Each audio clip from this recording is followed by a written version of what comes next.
النهاردة هنتكلم عن موقف حصل للفنان أحمد زكي وقت تصويره فيلم موعد على العشاء مع الفنانة سعاد حسني. تعالوا أقول لكم عليه.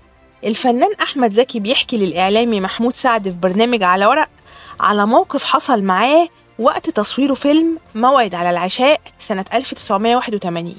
وقتها وصفه محمود سعد بالجنون الفني. بيحكي أحمد زكي ويقول: المفروض من ضمن أحداث الفيلم بتروح نوال واللي هي سعاد حسني عشان تشوف جثة شكري اللي هو أحمد زكي بعد ما قتلوا طليقها السابق عزت اللي هو حسين فهمي. بيقول أحمد زكي أهمية المشهد ده بترجع إنها تشوف جثة حبيبها في المشرحة، ده هيولد جواها الرغبة والدافع للانتقام ليه من طليقها، فكان لازم إن أدخل تلاجة الموتى عشان لما سعاد تشوفني تندمج في أحداث المشهد.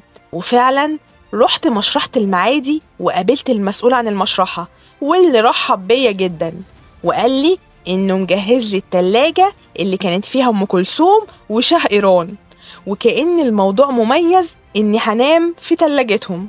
المهم دخلت المشرحة وكانت ريحة الفورمالين كانت مالية المكان، والفورمالين ده هي المادة المستخدمة لحفظ الجثث. المهم طلبت إزازة كولونيا 3 خمسات عشان تبقى معايا لما يتقفل عليا التلاجة، ولكن ريحة الكولونيا مع الفورمالين كونت ريحة أبشع من الفورمالين نفسه.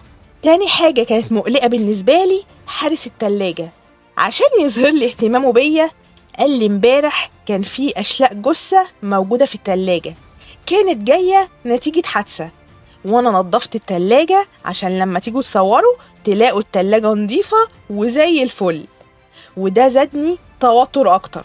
وفعلا دخلت التلاجة عشان تصوير المشهد، وكنت فاكر ان كل عين في التلاجة مستقلة بذاتها بيفصلها عن التانية جدار، ولكني فوجئت ان عيون او ادراج التلاجة مفتوحين على بعض والريحة صعبة جدا.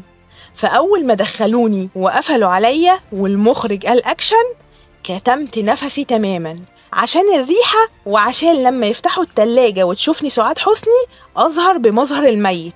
وفعلا سعاد اندمجت في المشهد وبدأت تهزني بقوة وتحط ايديها على وشي وانهارت في العياط من الصدمة. وقفلوا التلاجة وقصة التصوير سقفوا لسعاد حسني على المشهد الهايل ده، ونسيوني خالص إني جوه التلاجة، لحد حد من الكاست قال ده أحمد لسه موجود في التلاجة، وفعلا جريوا وطلعوني منها.